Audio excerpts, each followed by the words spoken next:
veteran who owns the car told us she has no idea who Mike is. Mike. I don't know who you are. I don't know where you are. But you're man.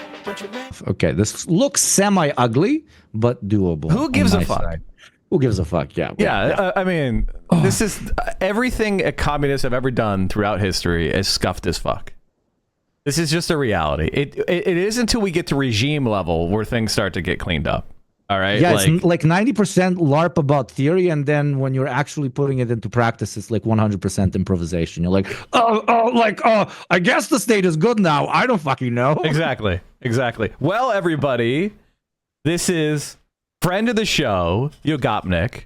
I've only been on your podcast one time, which is a little bit insulting. We will repeat that. Oh, this is my first time coming on your show. So, so okay, you never paid back. You know, you never paid back. Now you paid back. Now you're gonna.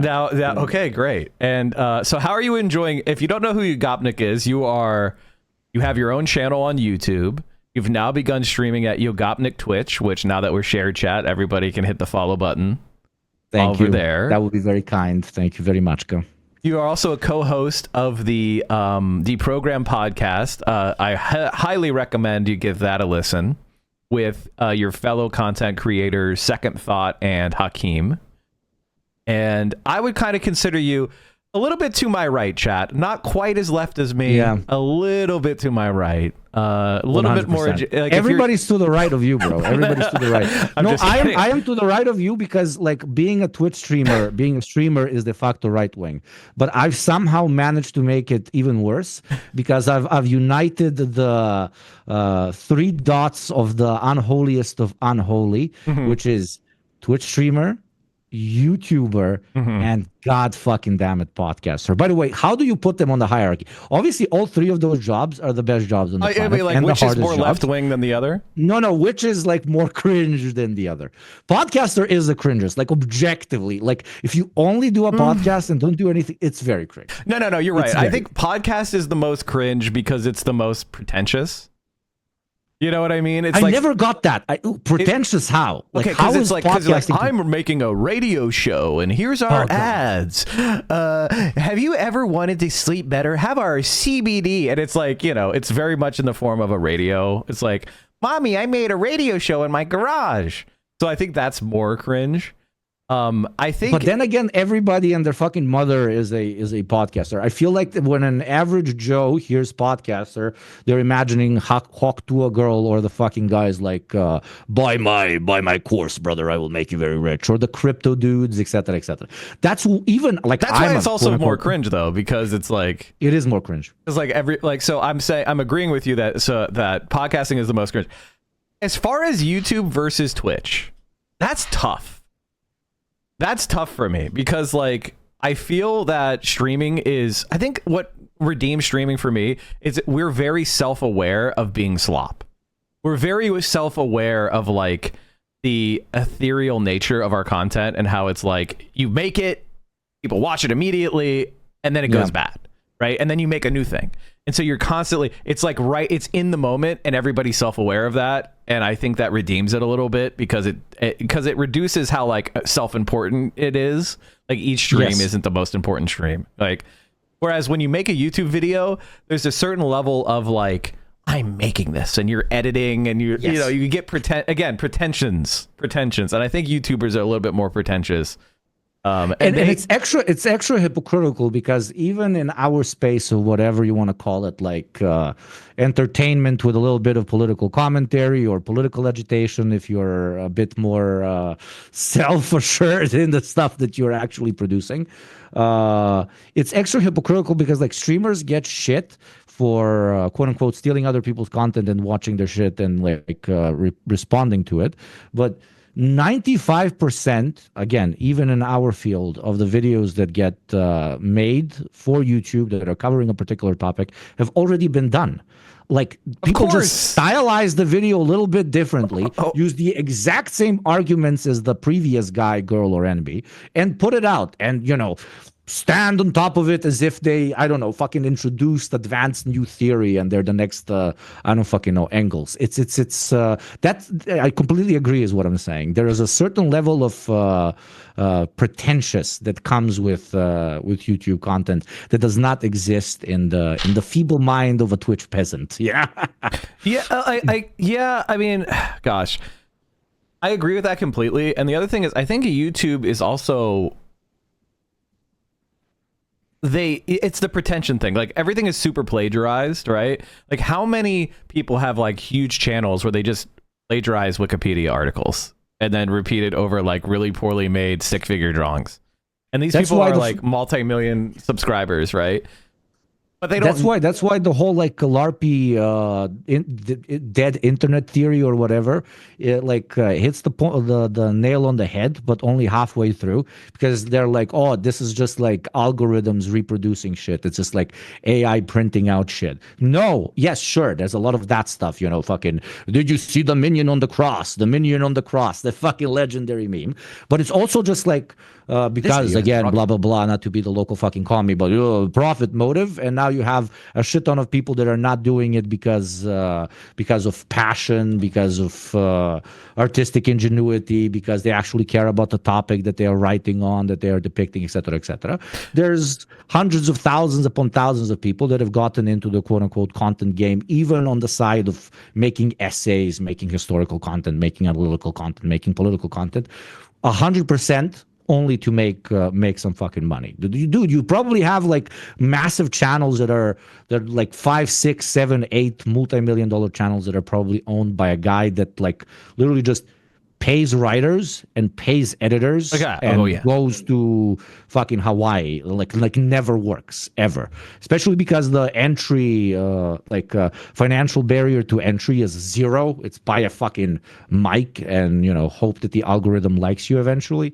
So that's why it's turning into slop. So what I'm saying is, dead internet theory to an extent is correct, but it doesn't need to be fucking AI. It's just like passionless drones that are making content for the sake of content. I would say, like, okay, so I was just looking over a very popular YouTuber's channel by the name of Destiny. I don't know if you're familiar with Destiny. He's popular on YouTube.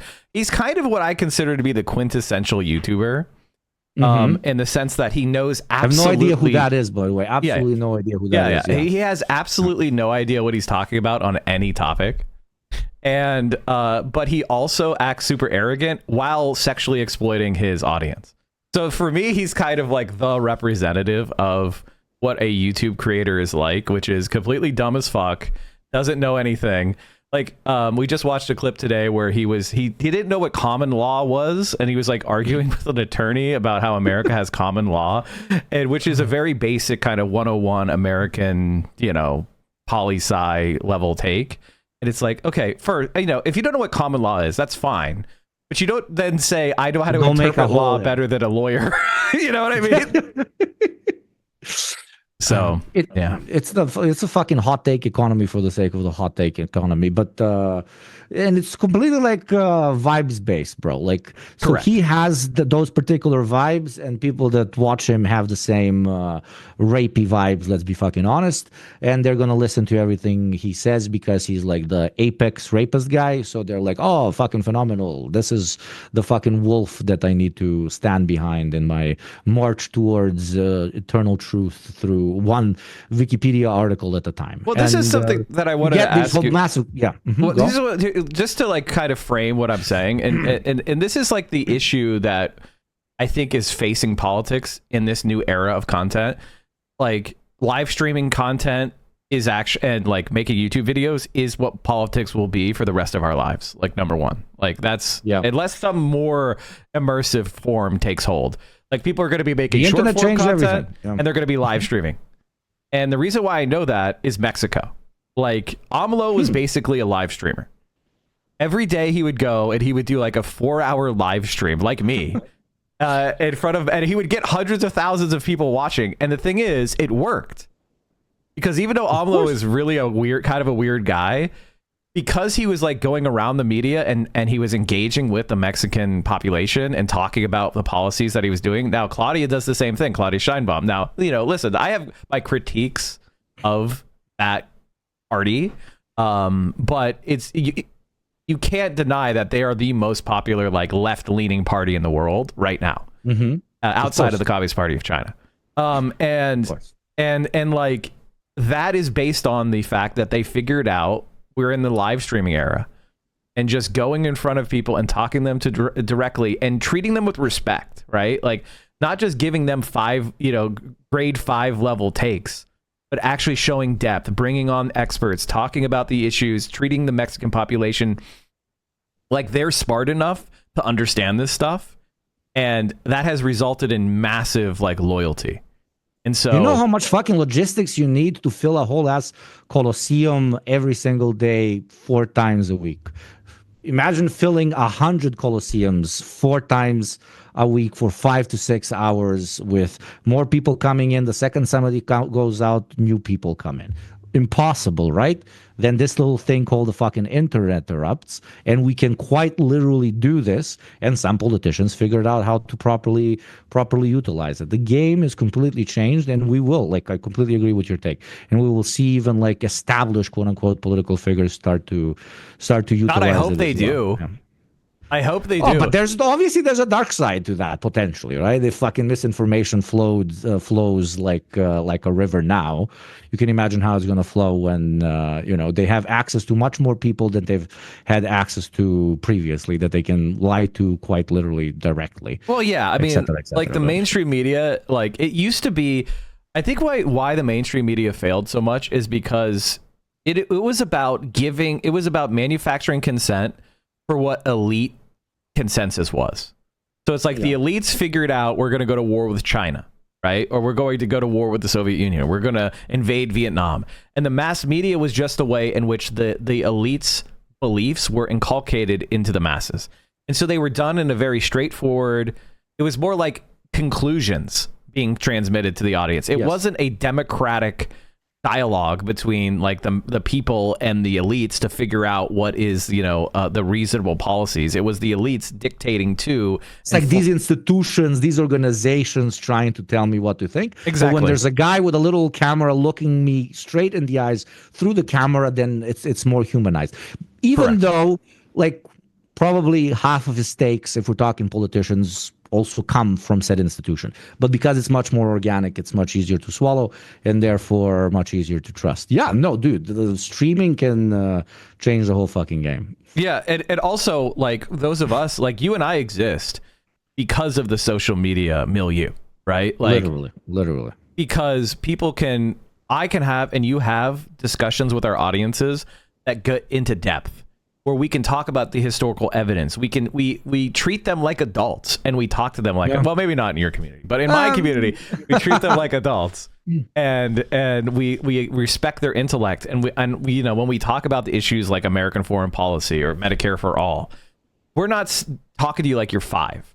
We're talking to you like I expect you to understand being an adult and why these policies are important, and going into the depth. And going into and treating you, and they like understand it, and they get it, and they learn something, and they reply, and they're like, "Oh, I never saw it from that perspective.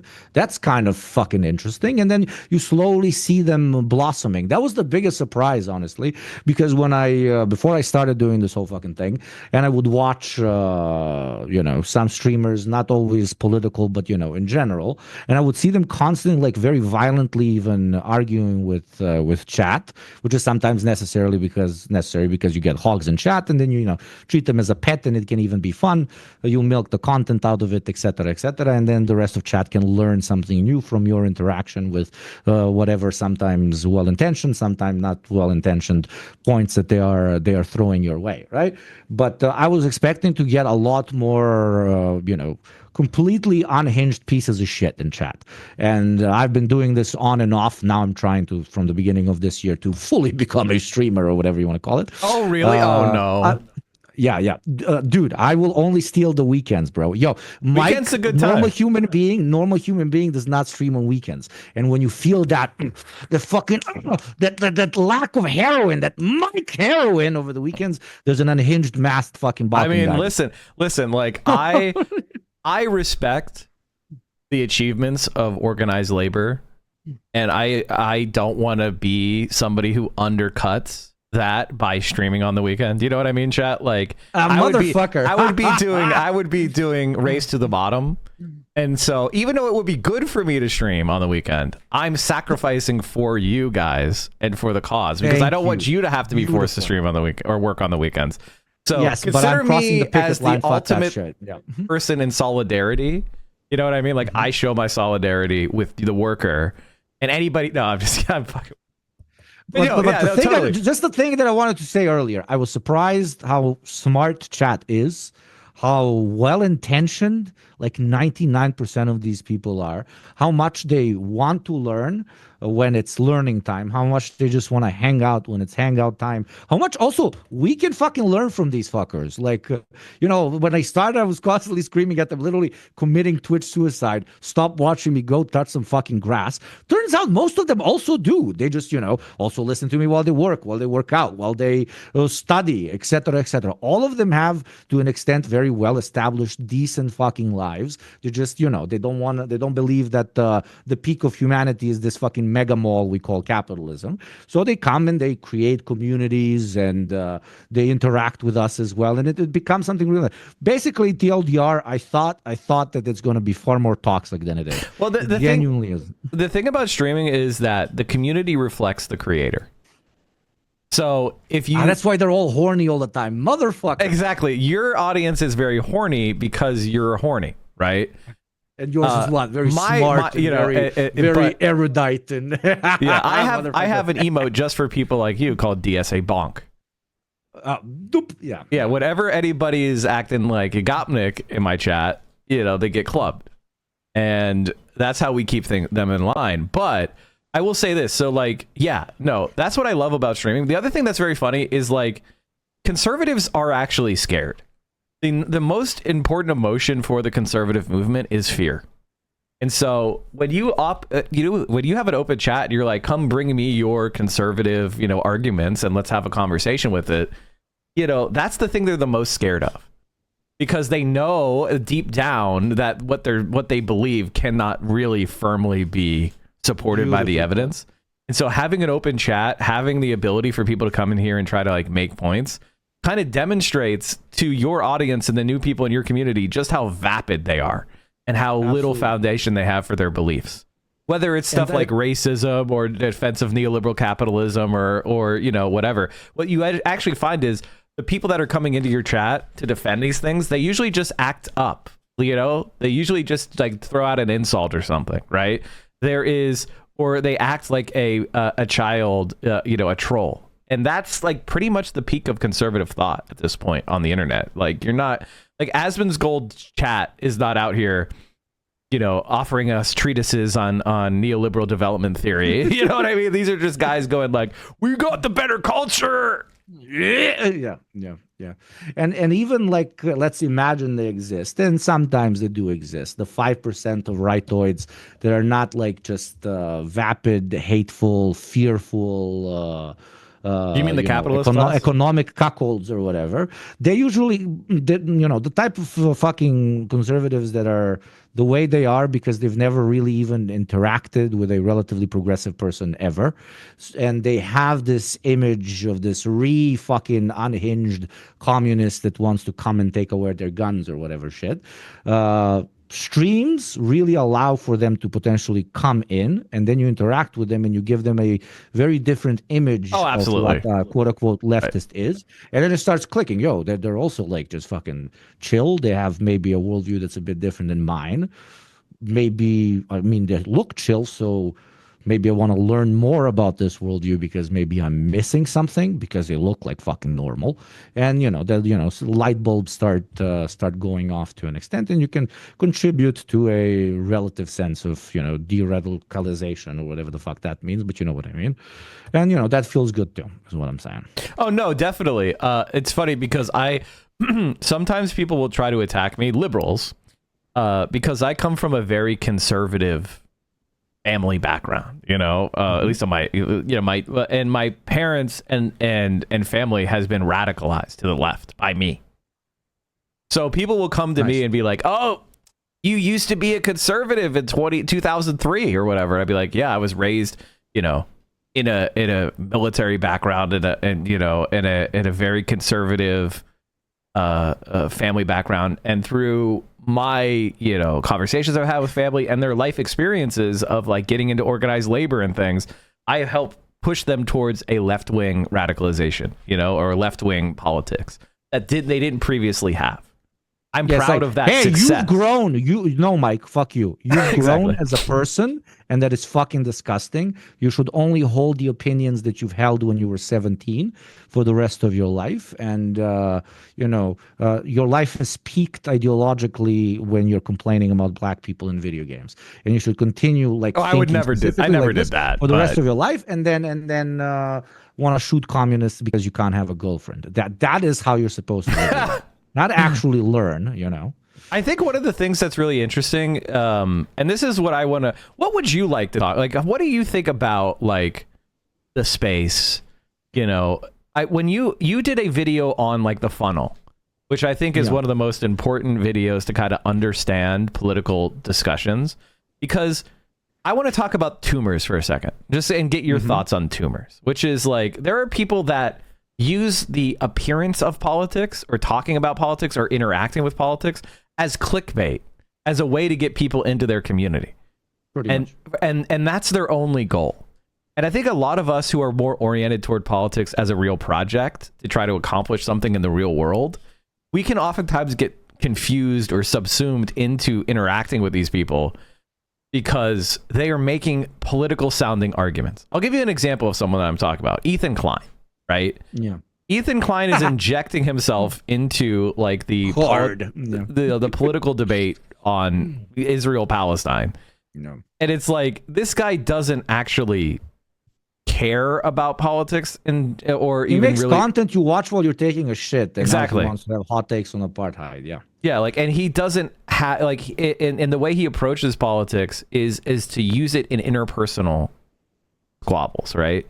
Yeah. He's mad that Hassan told him, you can't be a left-winger and support genocide.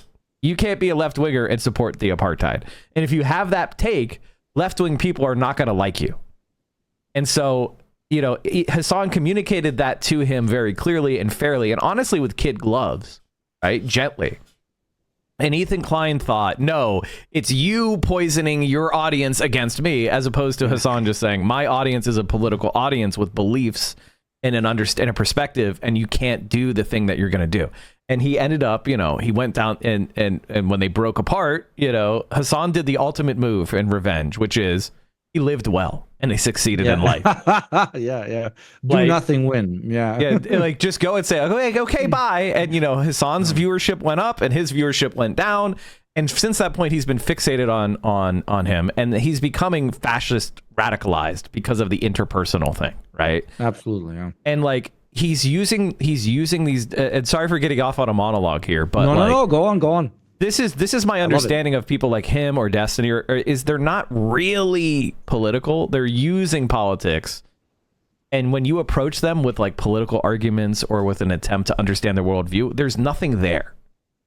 It's just taking advantage of the clickbait of politics, of trying to be part of something that, quite frankly, they don't know anything about, they can't articulate, and they will never like successfully persuade anybody.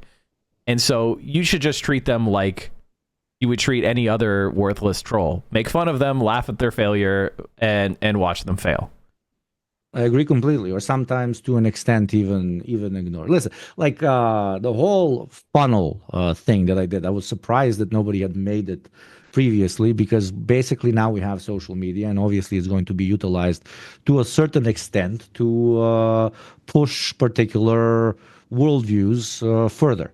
The right has fucking managed to utilize social media for the last fucking decade and a half, much better than we can ever imagine doing, unfortunately, even though we're trying to correct this course, some of us literally, by doing this full time as a fucking job to an extent. But yeah, I was like, there's these let's call it agents that are thrown all over, and some of them do it more as an entertaining content, more as educational content. They're all on different levels of how open they are when it comes to preaching socialist politics, etc., etc. And the same way that back in the day, people would give out leaflets, people would post posters on the walls, people would do like small gatherings in taverns, etc. Sell the zines. Yeah, so absolutely to introduce people to particular ideas. Now, as we're online, people are also doing it here. And I was like, okay, does this in any way equate to any sort of pragmatic contribution to the wider cause, if we want to call it that? And I genuinely do believe that there are a lot of people who do contribute to said cause by pushing people down. I'm an ex-marketing guy. Yeah, shoot me. I apologize. Through the so-called that makes sense. Funnel of education, right? But what do we think? Wait 1 sec, but keep going. Okay. But at one point, chat, I was like, okay, but where in that funnel do we define people that not only want you to move further down, but do their best to keep you on their particular point in the funnel?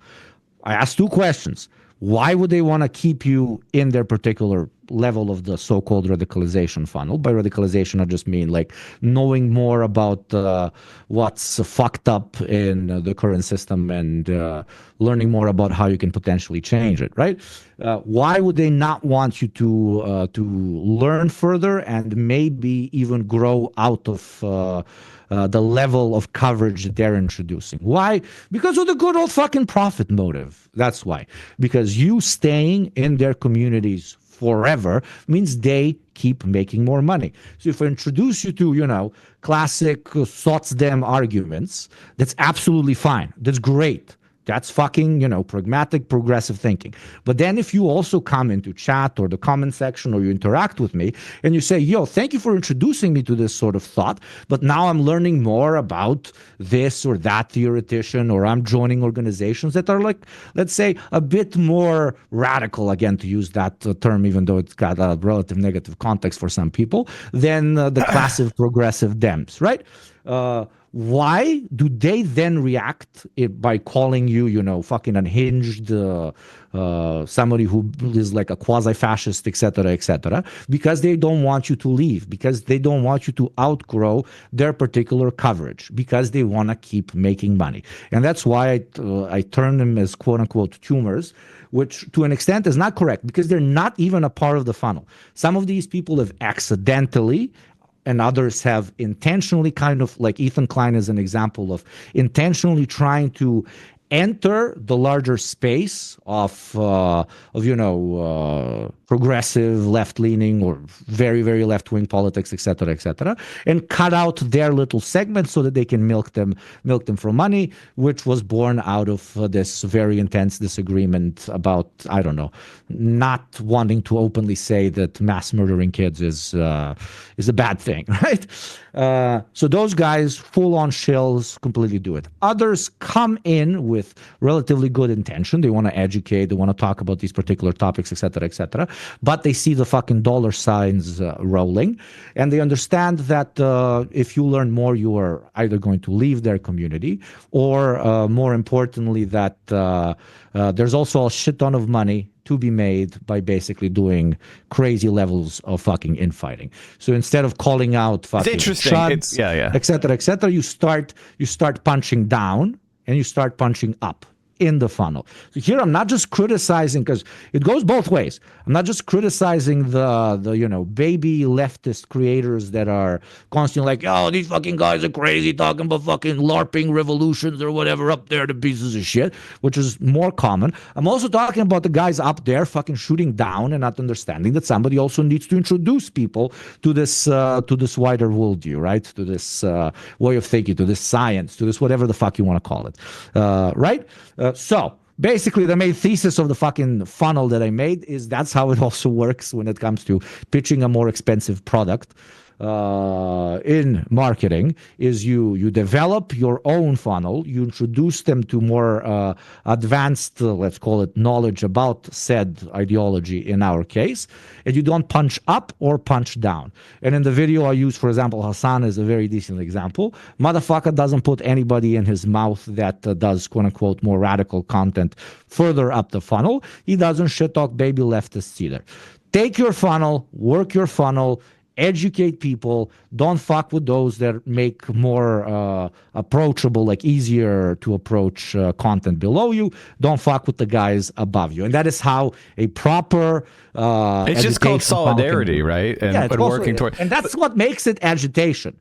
Right. Because eventually it leads people to organizing, to doing things IRL, right? When there's no pragmatic result from this, then it's not agitation, then it's fucking content, then we're just fucking entertaining, exclusively entertaining. Again, nothing wrong with that, but if you actually want to quote unquote contribute, you add a little bit of that. Do you know what's very funny? Right? You want to hear Yes, it? sir. You want to hear a story? So I was talking to some of the leaders of various socialist movements in America, and they said to me, like, I said, "Oh, I'm Mike from PA," and they're like, "Wait, you're Mike from PA?" That was an inside joke, because so many people, when we would ask them, where are you from? Like, what brought you to join the movement? They would say Mike from PA. We thought it was like just like it was it was a mythical thing, like Kilroy or something. Like, you're real? Because we have pushed so many people. Like, I am literally one, and I don't say this to pat myself on the back, but I say this as like, this is why this stuff's important, why you're important, why Hassan's important.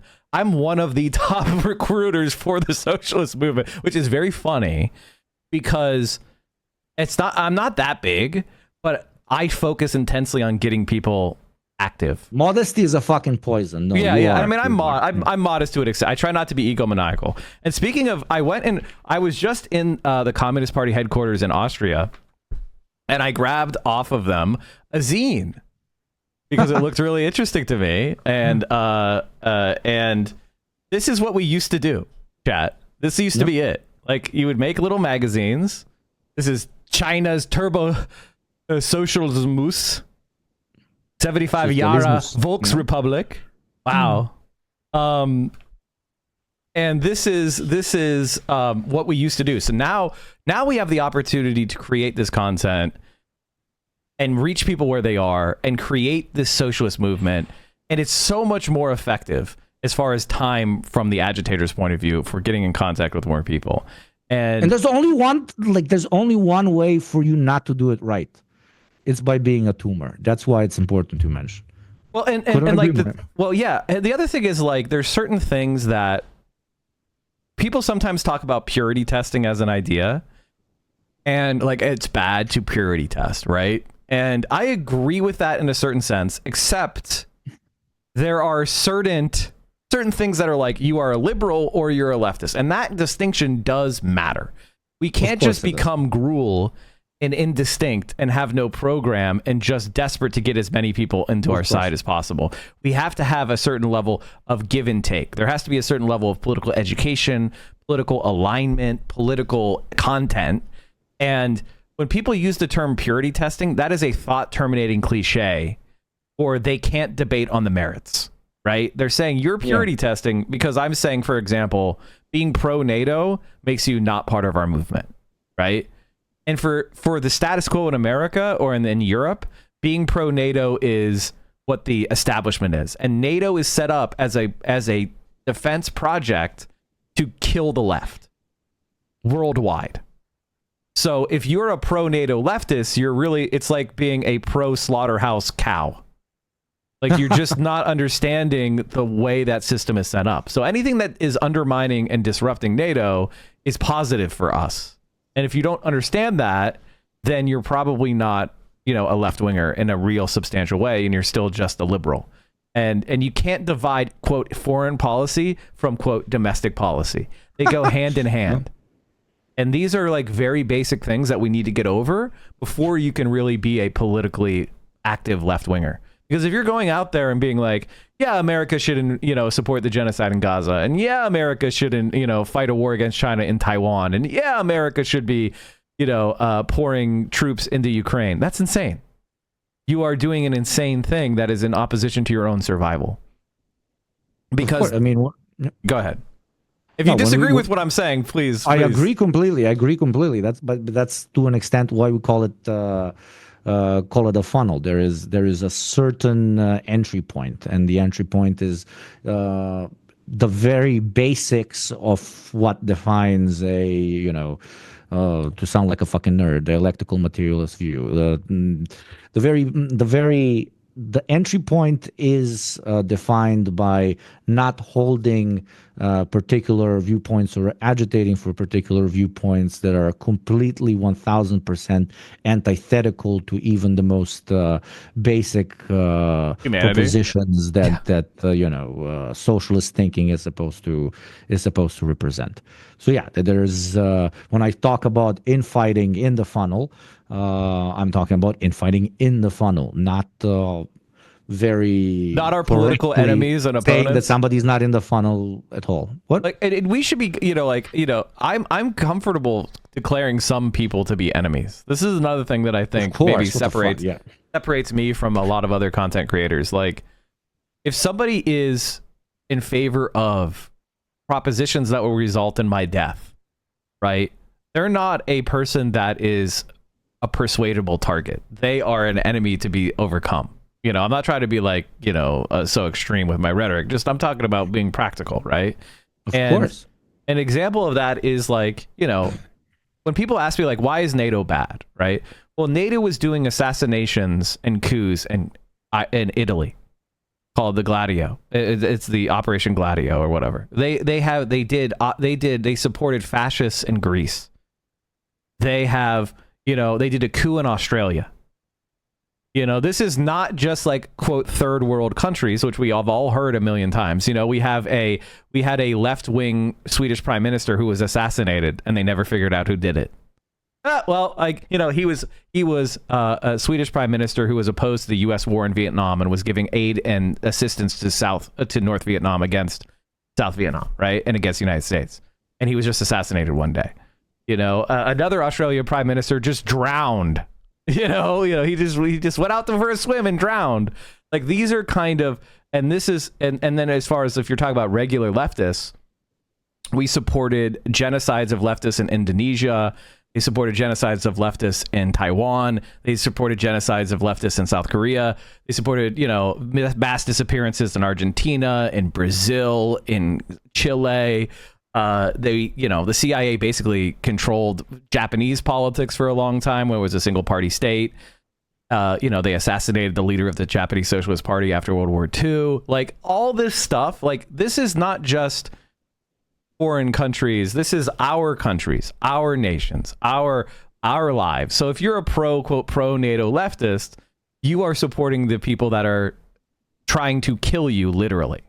And you are not understanding that the threat of Chinese invasion of Taiwan is not a real threat to you, whereas these organizations like what that are run by Trump or whatever are a threat to you. And you need to like adjust yourself to a reality of, if you do really have an anti-capitalist politic, you need to focus on developing international solidarity. Is there anything I said that you disagree with? Zero. No. And so that's kind of, and I have nothing to add. Like, I unironically have nothing to add. Yeah, it's certain points one cannot get over and shouldn't ever. Yeah, and it's like, it shouldn't surprise you that the same people that supported the war in Iraq are the biggest boosters of the kind of foreign policy that we're seeing today, and why it's so important that we as a movement kind of like don't allow this kind of like stuff to be siloed off as if it's different from what's happening to us.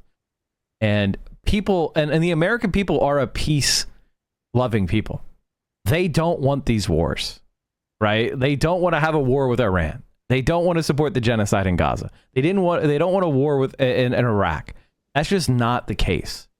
And we have these systems that are being imposed upon us from an elite international capitalist class.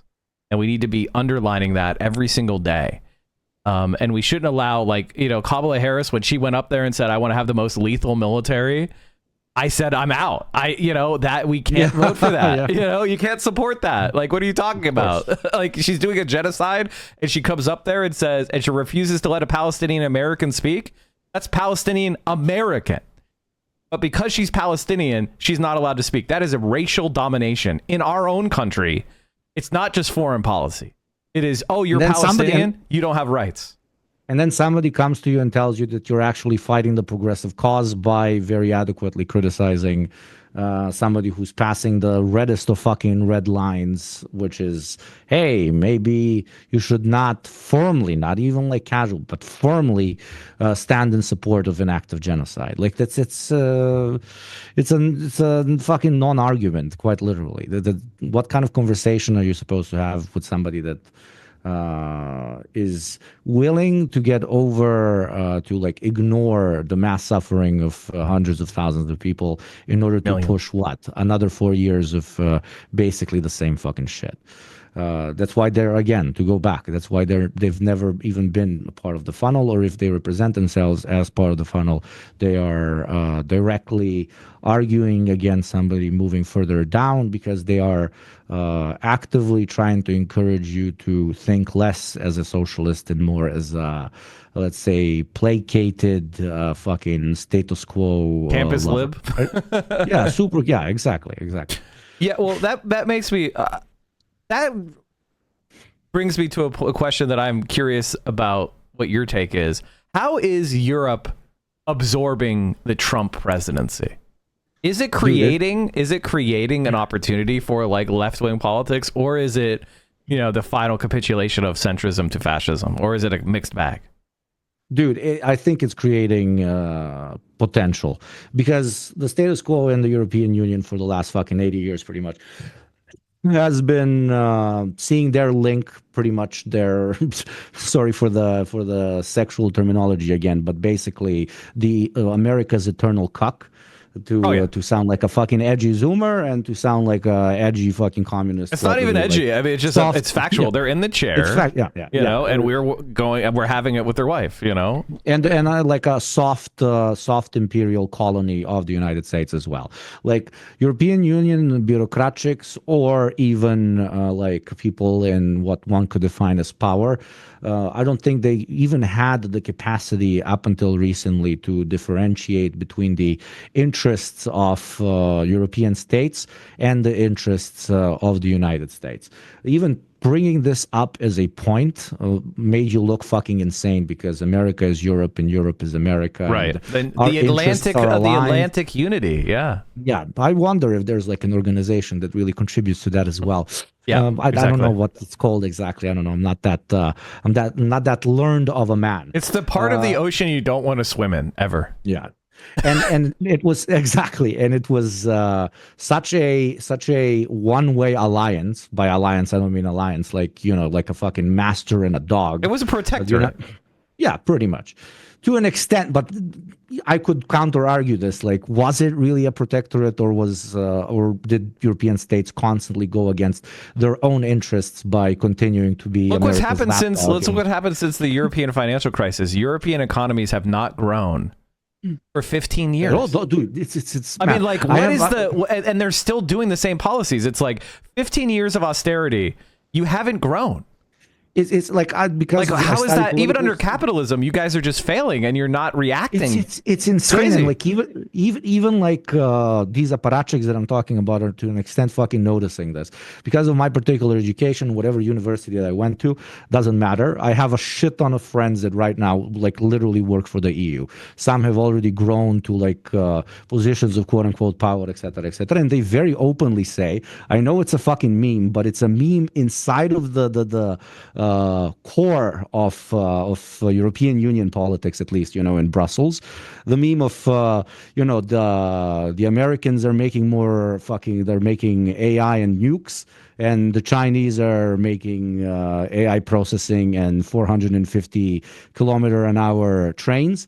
And we are debating for months on end on whether we should keep the fucking plastic cups on top of bottles, easy to take off or not. Yeah, the plastic tops. Right? Yeah. They have been relegated to the dustbin of history by the United States, specifically to just do their own little thing over there, create future soldiers to potentially die on fronts, and not ask any fucking questions. Of course, I'm not running defense here for the European Union. Okay, I'm gonna say something spicy.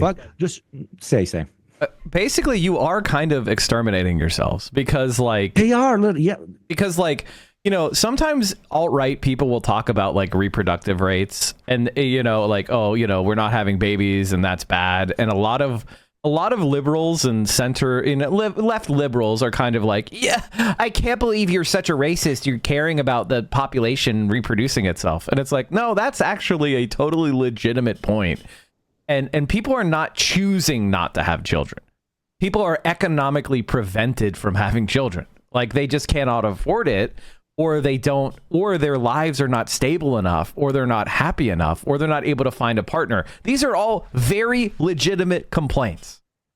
It is a legitimate complaint that you can't afford to have a kid. It's a legitimate point that you can't find a partner. That is, and we know that there's been changes in society that have created these conditions, and it's totally legitimate to talk about them. Now, the right-wing strategies are all insane, and they're all racist and bullshit. But even on a state level,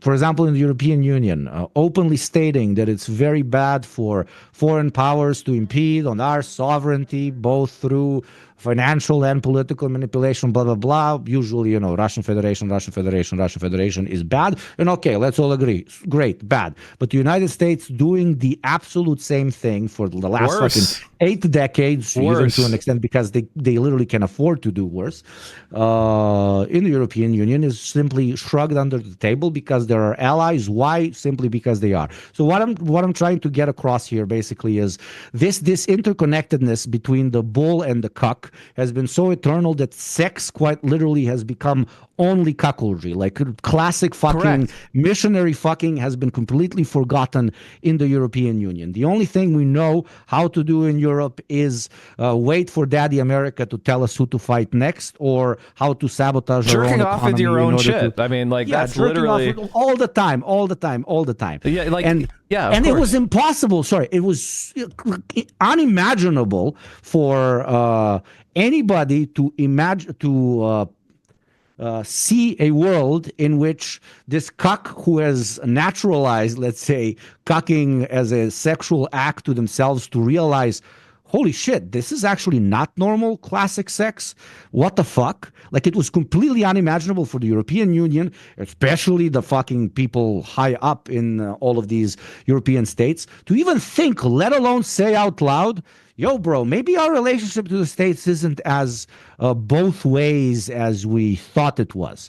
Like, completely unimaginable. And here comes the motherfucking new U.S. administration that doesn't just want to do fucking cuckoldry. It wants to fuck your wife and make you pay for it, right? Right, exactly. Horrible allegory, a little bit misogynistic. I apologize to chat, but you get my fucking point, right? The thing that I would say is, and then now they're realizing. Well, they though? And that can be utilized because it's like the realization. Okay, so I did, before I was like an internet commentator in my legal career, I was going towards securities arbitration, which in America we have this thing called FINRA, which is a regulatory body that you could sue your broker for, like, basically scamming you. Let's just put it that way. Like, if you have an investment advisor or broker, and they put you in, like, a bunch of scam investments, you have a place where you can go that must be nice. Yeah, you can take an arbitrator. You go to an arbitrator, and try to get, like, money from them, right? And so I was, like, doing plaintiff side work on that, which is, like, helping little old ladies get their retirement back, or whatever. This is before my full leftist turn. And one of the things that's, like, really interesting about that entire world is that we just have a system of complete and utter worthless, parasitic, like that's the outcome. The outcome is just extraction and there isn't anything that isn't a scam. It's a scam economy from the top to bottom. And this is exactly how the United States operates with Europe. Is you're just being extracted from, exploited, and held in a position of like self-annihilation. And one of the ways that is such a strong, I will have to cut you. That is such a strong rhetorical argument, right? It's so fucking strong, but you couldn't use it literally up until 3 weeks ago. Well, let me give you an example. Because they didn't say it out loud. I'm going to say something that's going to piss off the chat because I like to do this. Like I'll get like an example of the kind of memes and mind viruses that have been inculcated into leftists is the idea of like, I want to have a kid, but I'm not going to because the planet is going to die. And like, that is a perfect example of what I'm talking about, which is like, absolutely no. First of all, you're accepting defeat with that entire premise. You've accepted that we're going to be defeated. Even if you calculate that we're probably going to lose. The fact that you've now decided to not do something that you yearn for and you want to do and is natural, which is like having your own kid because of this idea. It is, you are accepting your own powerlessness. You are accepting defeat. You are accepting the premises that human beings are actually valueless, right? Like, I don't want to have a kid because my kid is going to cause more damage. That is a anti-human belief and an anti-left-wing belief. It's this kind of neoliberal greenism that has been pushed into our brains, and it is a liberal idea that hates humanity, and socialism is not misanthropic. Socialism is not pessimistic. It's the craziest fucking concession that you can give to this very same system that you hate so much. Like exactly. You're like, okay, I like capitalism so causes X, Y, Z, etc., etc. I can live with this, live with that, blah blah blah. We all make some sort of fucking concession because it's impossible.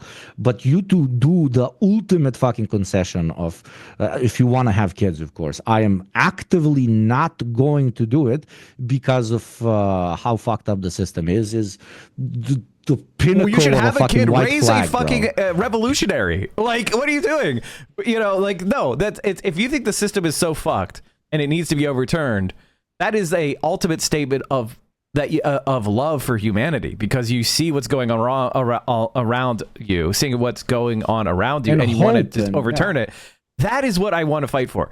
And if you don't want kids, I'm not here to shame you. I'm not saying that not wanting kids is bad or anything. If you don't want to have kids, don't fucking have kids. In fact, don't have kids because you'd be a terrible parent. But if you want kids, don't allow some fucking mind virus bullshit saying like, oh, the planet's going to be cooked, stop you from doing it. And if you're a person who's saying, Mike, I want kids, but economically I can't have them, that should piss you off. Yeah. That should radicalize you so much more, because you're being denied your basic animalistic right to reproduce. Like, you are being denied what thousands of generations before you were able to do in our system. That is anti-human in its essence, and that's what capitalism is. Capitalism is anti-human in its essence. It's about this dead labor capital being improved upon, not the human beings that actually experience life, but rather the idea of some financial fiction, some line going up, some sort of hyper rich person going from 330 billion to 360 billion, which will make no difference in their life whatsoever. They will get no extra utility. They will get no more. Nothing will change about any of their lived experience. But what will happen is millions of other people will be worse off, and they will suffer. If you support that system, you are anti-human. To me, it's insane that like a lot of people, for example, will have quote unquote enough class consciousness to understand that it's absolutely insane to pass down on the consumer the sins of the system, and they will literally be able to comprehend the idea that it's fucking crazy that, you know, you have to drink from paper straws while these guys fucking fly all over the globe every day in their fucking jets.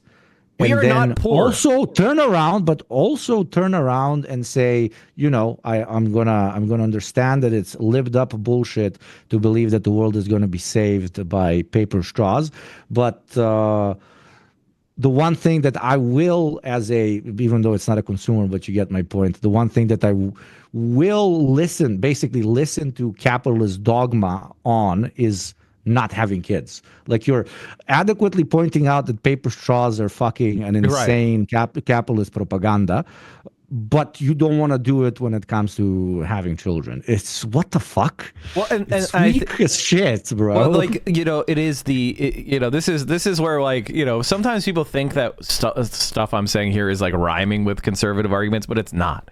It's the complete opposite, and what kind of people get confused because it's not because it is conservative, dogma to be like, oh, we need, you get Elon Musk saying you need to reproduce, blah blah blah blah blah blah, but he doesn't actually want you to reproduce, right?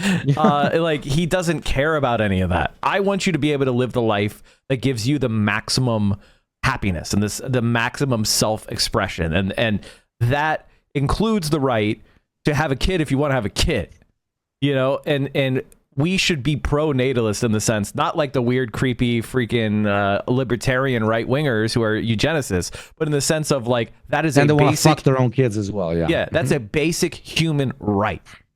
And if you don't have that as a system where, like, everybody who has every child gets the best possible, support so that they can maximize their potential, then you're living in an anti-human society. And we live in an anti-human society, and all of us should say that. All of us should say that. And that should be our focus, on building something that isn't anti-human, and like this anti-human system wants to take every single inch of your existence away from you, commodify it, and turn it into just another thing that you interact with as a mode of commercial exchange. And if you understand this, and yet you capitulate on potentially, of course, if you want to, of course, on potentially experiencing one of the world's greatest fucking joys of having a child. I don't have one yet. I hope to have one day. You are counter arguing yourself, right? You're not only missing the point, but you are to an extent agreeing with the very same fucking blurred out shitpost propaganda that they're throwing at you in the first place. It's like, I understand, like, I don't understand, but it's easier for me to understand other types of capitulation. But on the topic of procreation, it's like you're basically capitulating on one of the most human fucking aspects of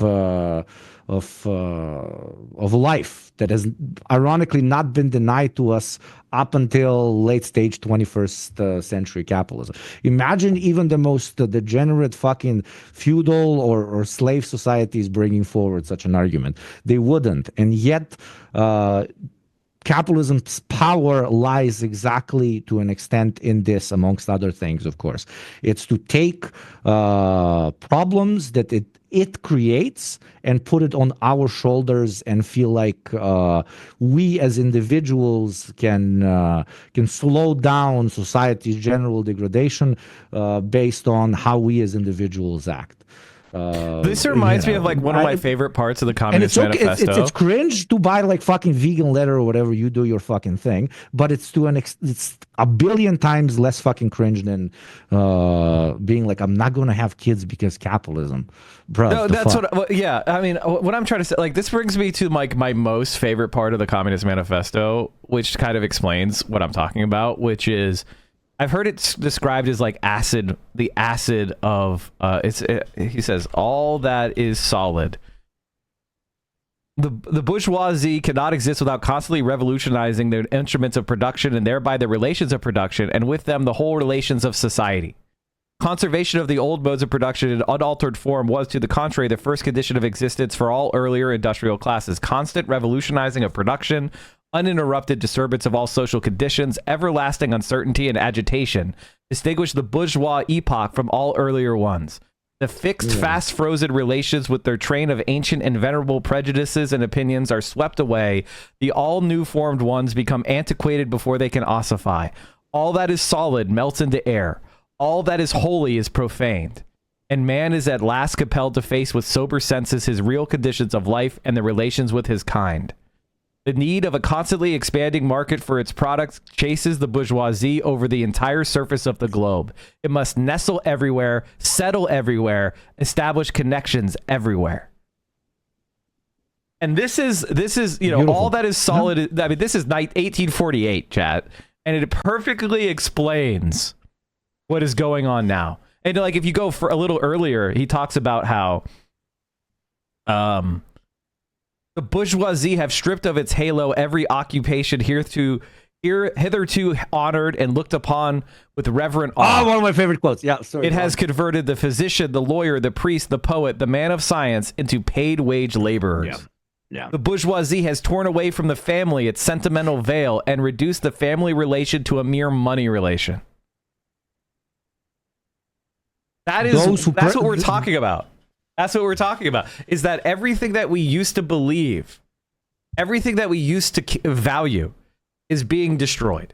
And don't let these that is anti-human in its very fundamental essence, because we are creatures of the earth.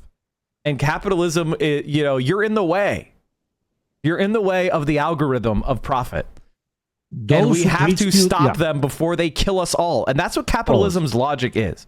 Capitalism's logic is extermination of the human race, or we have to get past it. And that's it. Absolutely. It is an algorithm that has gone rogue. People talk about rogue AI. We already have it. It's called capitalism. Yeah, the fucking market, baby. What the you don't need a fucking supercomputer like pre-planning shit for the next 700 years and moving us around as digits on the server board.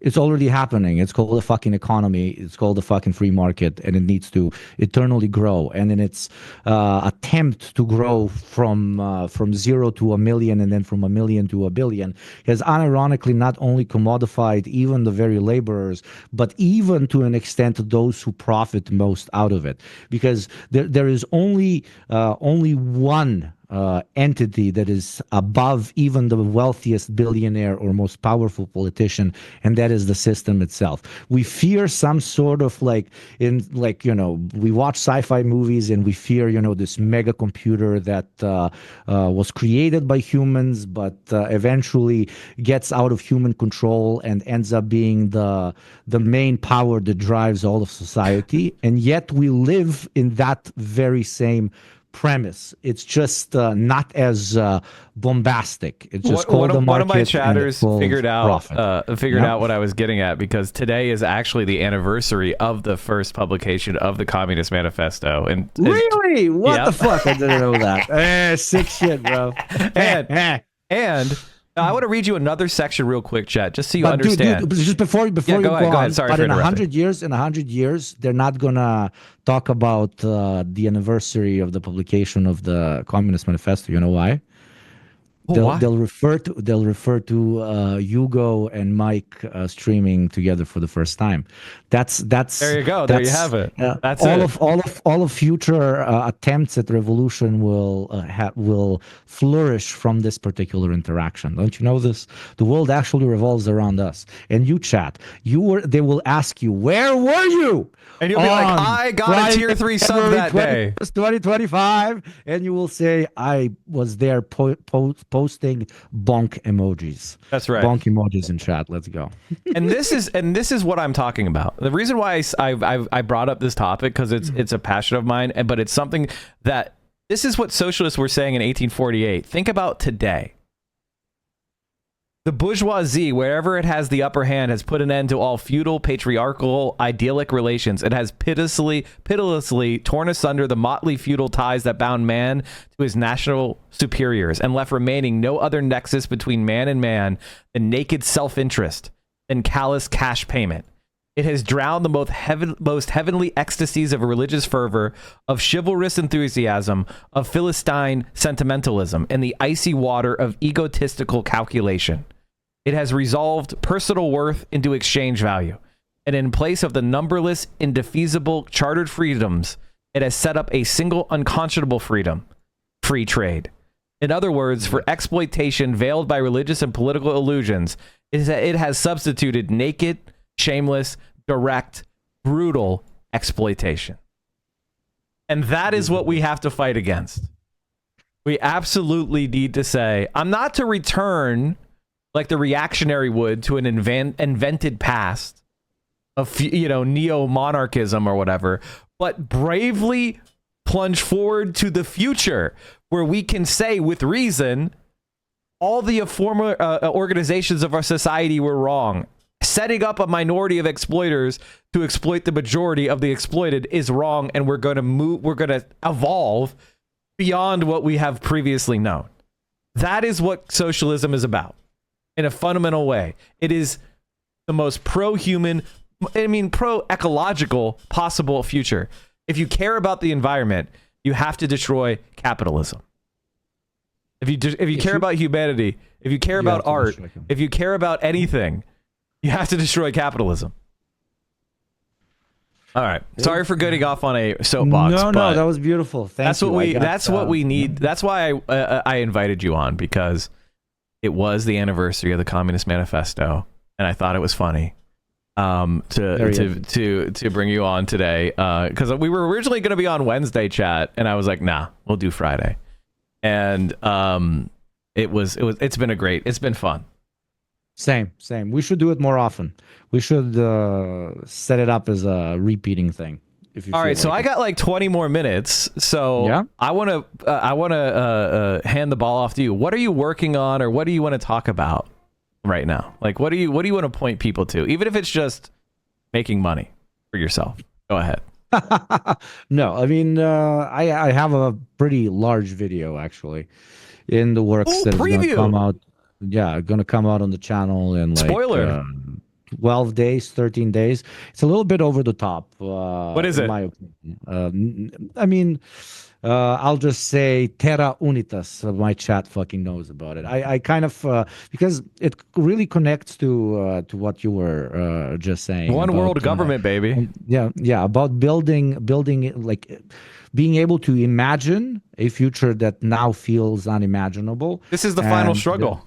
And by seeing it as a goal towards which all of us as fellow Homo sapiens can strive to, by seeing that as our target. That can inspire us to get over returning to our roots in the first international. whatever insurmountable fucking problem that we might be seeing nowadays, which is very much so not insurmountable. Because very often, like when we're criticizing modern capitalism, we're criticizing modern capitalism, the current state of things, and usually the world that we can imagine is simply the next step afterwards. But the reason why I made like a very, very, very far-reaching video, at least my idea when it comes to agitation on why I made it, is because imagining something so far off potentially, and something that can something so far off gives us a bigger picture on why our current problems are maybe not as insurmountable and as large as they might seem, etc., etc. But that's on the video. I'm excited. I'm excited for that. Hate on it. People will whatever. You can watch. It's funny that you said you're making this video, because that's the energy that I've been having. I've been playing. There is this rock version of the Internationale that the People's Republican Army put out. I don't know if you saw this. No. They put it out like 4 years ago for the 100th anniversary of the Chinese Communist Party, and I've been playing it on like when I start my stream, because it's a banger. And I'll check it out. And they talk about, it's just the international, but it's like, it's in Chinese, but one of the refrains of the Internationale is that this is the final struggle, and that we are going to unite, and that racism is bullshit, that there aren't gods, there isn't emperors, no one's that we can rely on. Like, we have to build it. The laboring masses, regular people, we need to seize this opportunity and unite together across the, these made up borders. It's kind of crazy. Like, one of the things that I think learning about history is so important is just the idea of borders themselves are an incredibly recent idea. Yeah. Like, there were borders, but they weren't really enforced until the 30s. like in the 20s and 30s. Serfdoms, etc., etc. Like people would just go to a different country. You know what I mean? There wasn't passports. You know, like it is like crazy that we've created these lines on the map, and then we've used the like intellect of the modern era to try to create these like fenced in fiefdoms, basically. And whereas humanity was almost always free to like flow in different places, and they did throughout history. And it's crazy what we live in, and this is like in these fictions that people think are so like permanent and indelible. And are recently they are invented. so incredibly recent. Yeah, so incredibly recent. Like the concept of being French is an invented idea that's very recent. Absolutely. It's hilarious when, for example, people throw arguments at, my part of the world, or chatters that don't know I'm from the Balkans or whatever the fuck, that, Yugoslavia was doomed to fail because it attempted to unify different people in one country, and that makes absolutely no sense. Motherfucker, what do you think Italy is? Fucking 120 city-states? You think Germany as a country is older than the United States? Think the fuck again, okay? You know how fucking recent France is? This thing that you have in your mind as having existed for fucking thousands of years? No, bro. There are very relatively similar people that existed in their own kind of they differentiate, etc., societies that through time understood that the benefits of individual sovereignty do not outweigh the potential benefits of unification, and this is a historical process that will continue to unite us. Even the idea of nationalism, which is now unfortunately very much so bastardized, except in countries that are utilizing it to fight colonialization, etc., was utilized as a tool, as an idea that once the king is removed, once the aristocratic kind of creme de la creme is removed, then that govern us and that define this is who we are inside of these relative broader borders. A very easy question was posed. Okay, then what basis do we unify on? And the answer, to an extent, including other like economic models, etc., pretty much was what? Similar people in a similar place constitute a nation, I guess, and this is now going to be a country. And this is what we've been living with up until now. So it was used to an extent as a progressive tool to bring people together, but now, unfortunately, same like all cycles in history, it no longer serves the role that it was intentionally created for, and it is dividing us instead of uniting us. And in the video I talk about it more. I personally believe that unless we continue down this path of capitalistic self-sabotage, it would be a natural further development of human organization, aka greater pan-unions and greater pan-unions, etc., which of course does not mean that your culture will die or your way of life will die or that your particular faith in this or that deity, etc., needs to disappear. The same way you can be proud of being from Berlin, but also identify with wider Germany, you will be able to identify with your specific culture, but also with the wider union that you find yourselves in. It's expanding the empathetic circle. Yeah. Yeah, exactly. Yeah. Why is this like insane utopian thinking? It's not supposed to be. The contrary is insane. The contrary is insane. The fucking people who harp on self-determination so fucking radically, and yet they don't understand the extent. If you take it to its final conclusion, like the argument that I don't fucking know. For example, why the fuck should I'll use Germany for some fucking reason as an example. Why the fuck should, the Germans and French create a new wider union and exist in it when Germany is pretty much going to feed France a lot more than France is going to feed Germany? But motherfucker, probably Berlin contributes far more to the wider fucking German economy than any other fucking, I'm using random examples, than any other city in Germany. Does that mean that Germany should now declare independence? Okay, let's go on with that fucking logic. There are particular neighborhoods in Berlin that probably contribute a lot more to the Berlin economy than other neighborhoods. Well, they also file for fucking self-determination. At the end of the day, if you follow through to the logic of fucking separation, we should all make our own individual little flags, put it on top of our houses, make it an independent country, and shoot at each other. That's the fucking logic of a fucking child, man. Yeah, I mean, like, look at Europe itself. Way of thinking. Like look at Switzerland. I mean, Switzerland has 3 nationalities within it: an Italian, a French, and a German. And it survived the 20th century.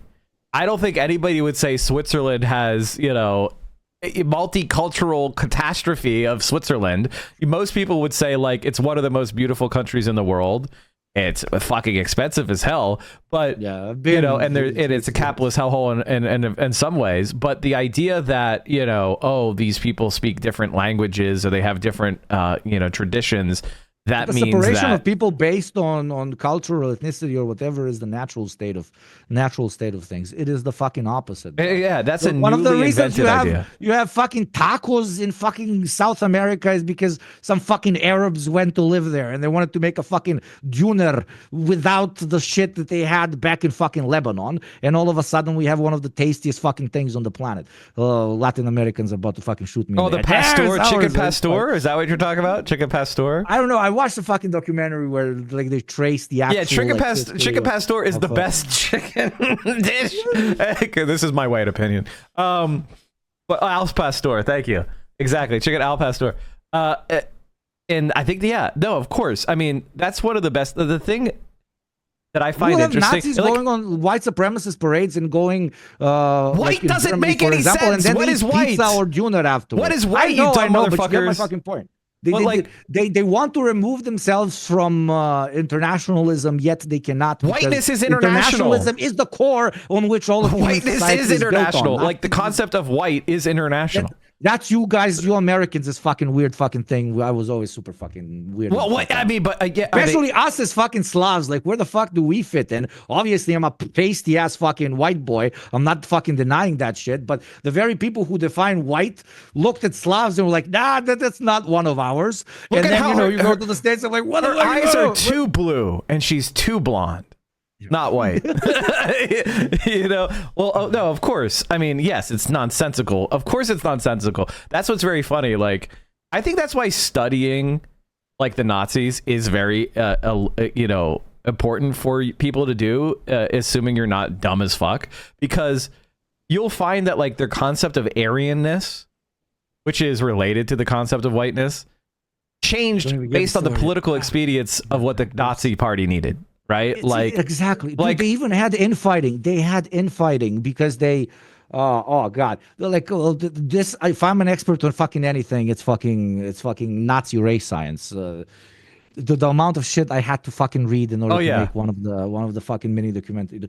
There was a point, obviously before World War II, where there was genuine like Nazi infighting on whether what they defined as Nordics, right, versus Alpine or closest, whatever. Will they create Nordics if they fucking have a kid?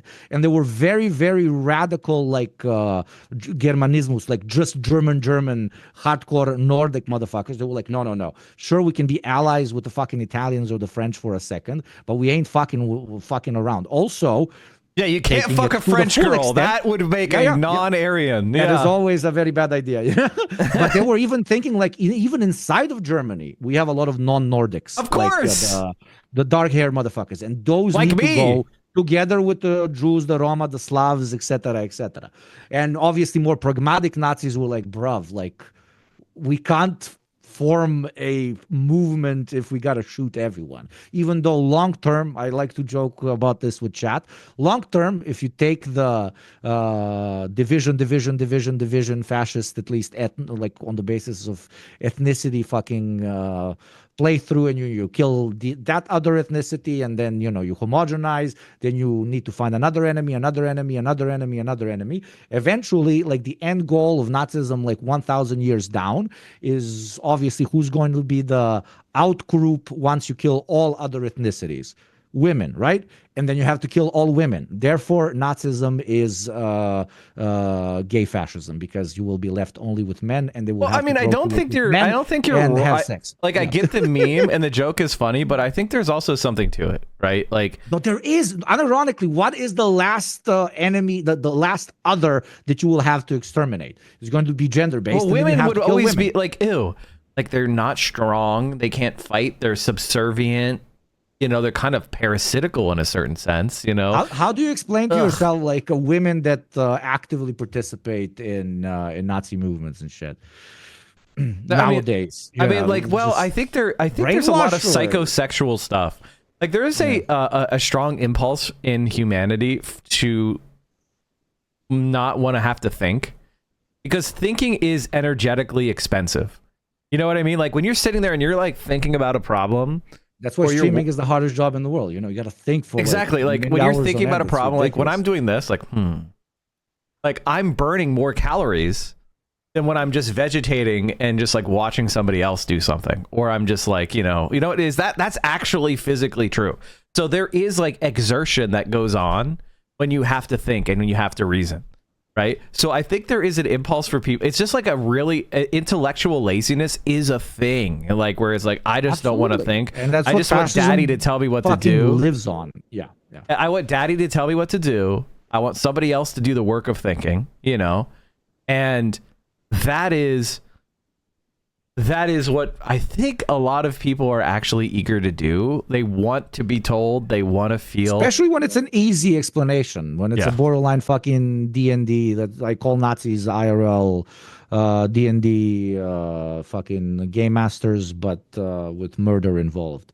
They literally create a insane fictitious world. There were ancient Aryans and their society was destroyed because they interacted with the barbarian peoples, and by intermixing slowly the society degraded. But many thousands of years later, there is one people that mixed the least, and they are the closest to what an ethnically pure Aryan was. And of course, that's us, not the other guys. Exactly, it's always us. It's us. It's us. We are called the Nordics, and we might be able to breed with not as fucked up other races that are close to us that kind of look like us, but not those more to the east, because too much Jewish influence and too much intermixing with the Asiatic hordes. And this is your worldview. Like, this is your unironic worldview. It's fucking orcs versus elves, but you want to live it. And it's such an easy pitch, and that's why a lot of people that, as you beautifully put, don't want to think. Like, fuck yeah, bro, I'm a fucking Aryan, bro.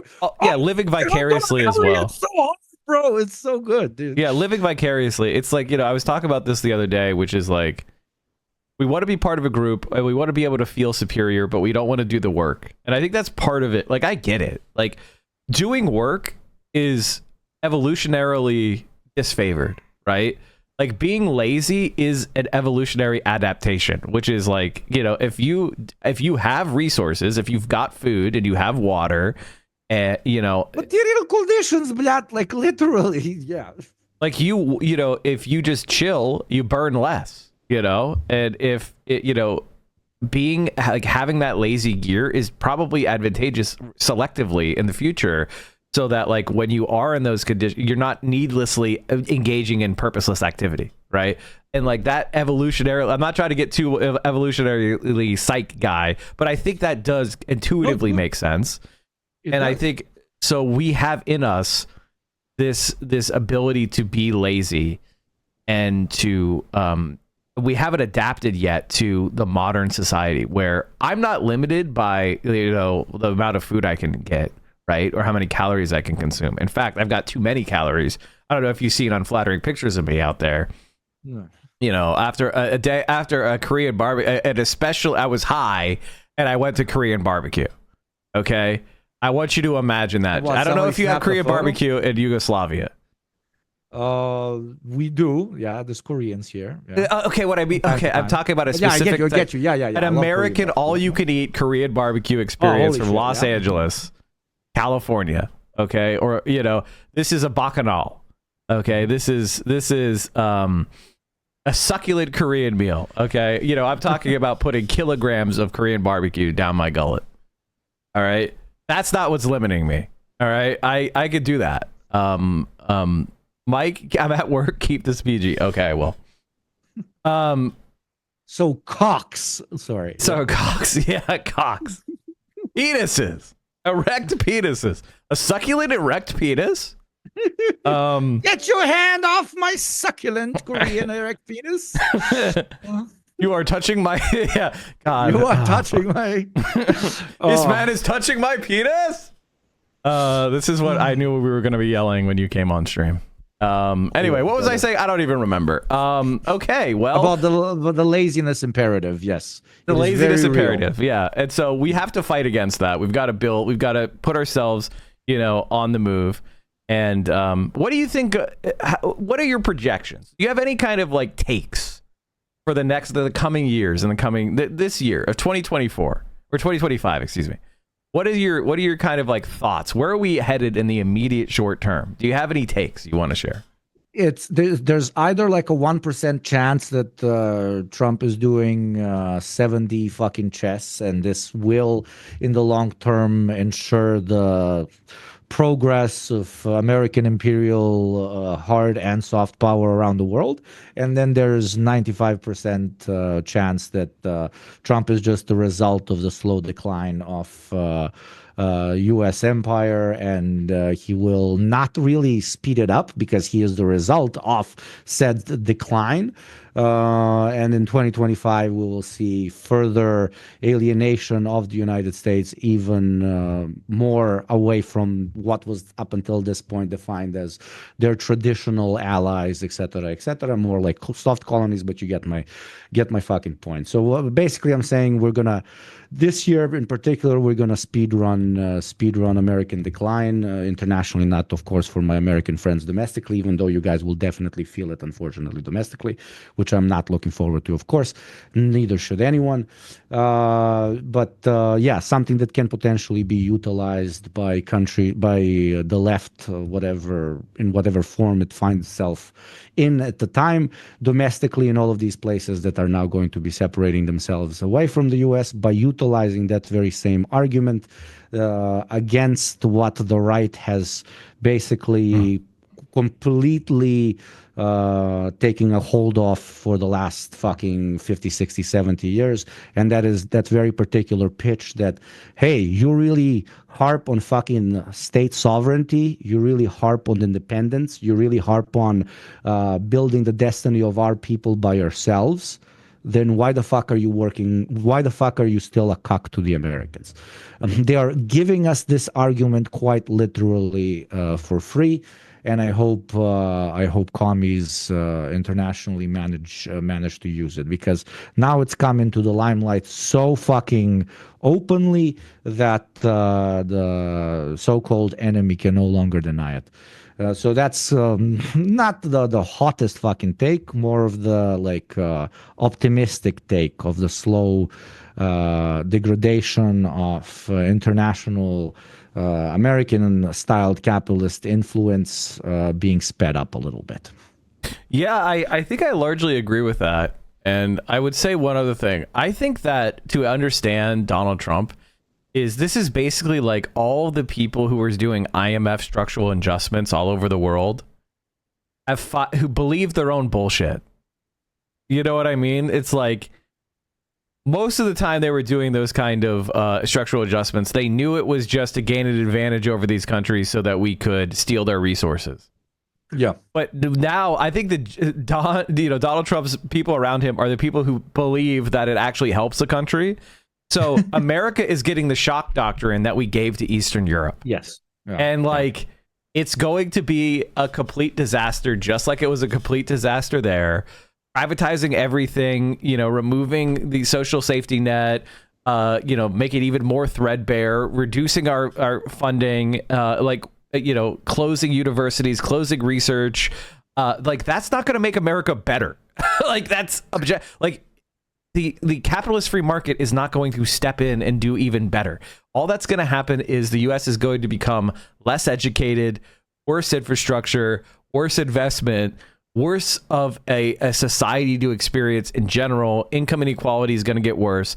And honestly, I mean, I think my hottest take is I think there may be a real, Hoover-like crash where if you go and study the Great Depression, the man who was the Treasury Secretary was Mellon, who was one of the richest men in America at the time. He was a banker, the Mellon family. I don't know if you know of them, but the Mellon banking family is still, still one of the largest and wealthiest names in the world.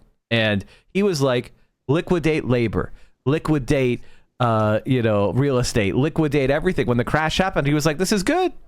Let the crash accelerate, remove more barriers. Because literally melee, like literally. And he's like, and the losers will lose and their resources will flow in the hands of smarter people and it'll all work out. Except 4 years later, the unemployment rate was 30%. So it didn't work. It resulted in a continual spiral that led to more of a spiral and led to more of a spiral. And the economic and monetary situation continued to worsen. And productivity continued to decline, and joblessness rose, and there wasn't this like magic, transfer of wealth to more wise investors. And I think that's honestly where America's headed right now. It's just like there was a tremendous amount of bloat and a tremendous amount of corruption and ineffectiveness in the American state. There's no doubt about that. And USAID being closed, although it will be tragic in some circumstances, overall, that was the instrument of American soft power. Of course. That's how we interfered with your elections. And so, if that stuff is actually deleted, 1,000 flowers are going to bloom and there's going to be a lot of disruption. I'm pretty pessimistic. I don't know. I think the United States is in trouble in the immediate short term. I couldn't agree more. The question, though, is like in the decades after that, is it simply going to be quote unquote reserved with returning to classical neoliberalism and shit, or can it potentially foster a? I feel like we're in a fascist neoliberal death spiral. Oh, absolutely. Like if we just go to neoliberalism, no, just the thing I didn't expect for like you to embrace the death spiral so fast and with so much passion to an extent with, for example, the current administration, et cetera, which is the result of previous administrations. I think nobody in chat here is fucking stupid. But yeah, I just didn't expect a wholehearted accepting of the direction where the United States is heading at by any administration. Well, whatsoever. I think it's because like not to get us I don't know if you need to go soon, but just to Oh no, I'm fucking good. No. Yeah. I was just how do I explain this? I've been thinking about this, trying to figure out a way to like explain it, but the situation in America is one where the politics, like democratic politics in a liberal bourgeois state, is where you adopt a certain level of, there's like different factions in society, right? And they come together to a consensus of like, okay, we've struggled as much as we can, and it's no longer worth going extra legal or fighting. We're going to just have this kind of bourgeois democracy. We're going to have this, bounds of reason. We're going to have norms and things like that, where, we'll follow the rules in a kind of general sense, and you'll follow the rules, and we balance each other. It feels like the Republican Party has figured out that the Democratic Party, there's nothing behind it, right? Like when they disrespect the norms, when they cheat, when they're corrupt, there's no consequences. Yeah. So it's like playing poker with somebody, and then they reach over and look at your cards, and then play, and then you keep. They win the pot. You don't. They win the pot, and then you take your wallet out and you buy more chips, and they keep looking at your cards.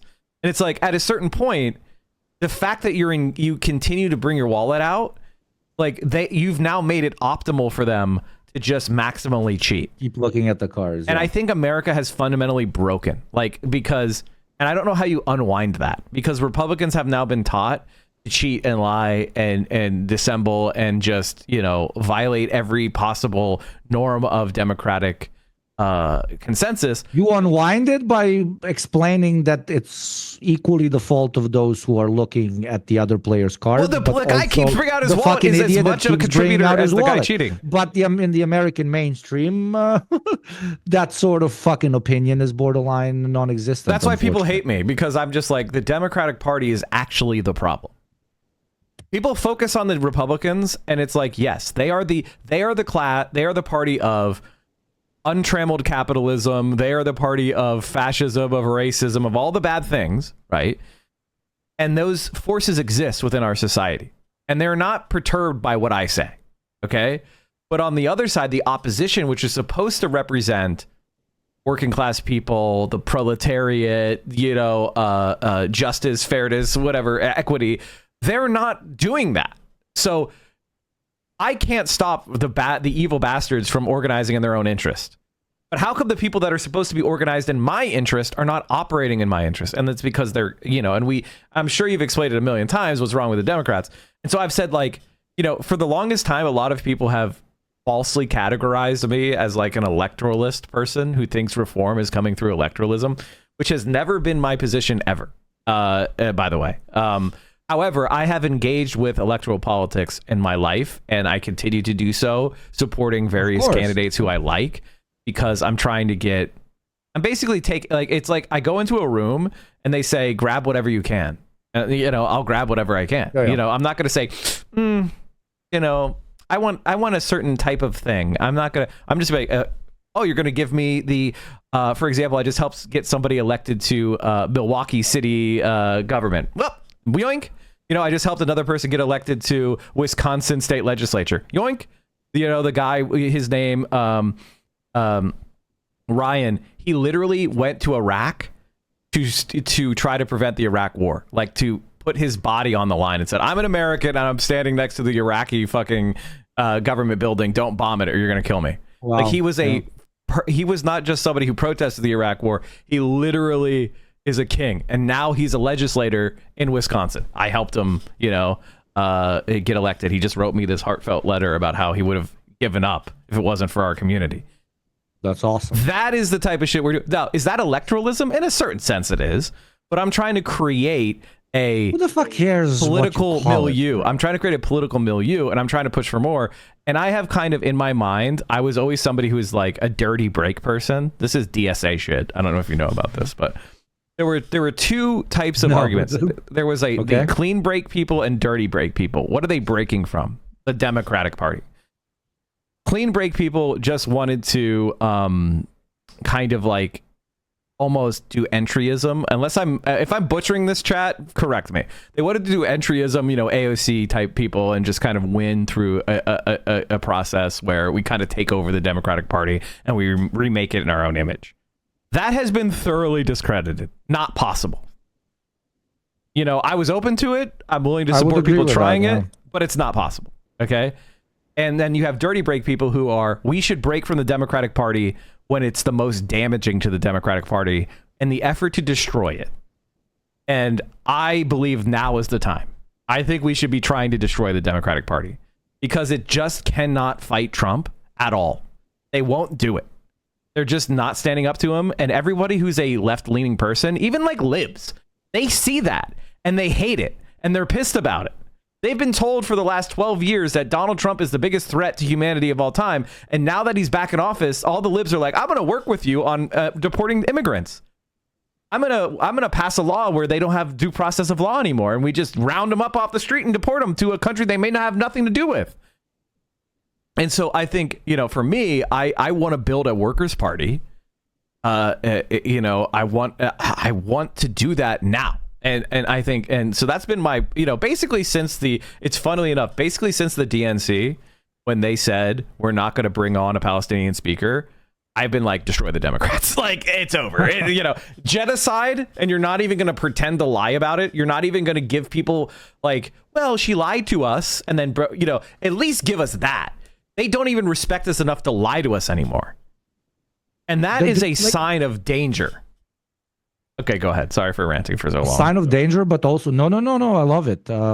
a sign of danger, but also a sign of opportunity. I mean, if there was ever a moment that can be properly utilized in order to completely dissuade people from thinking that, stepping in shit one more time is going to make your boots fucking cleaner, it's now. It's now. It's only about making that connection, and now it's easier than ever.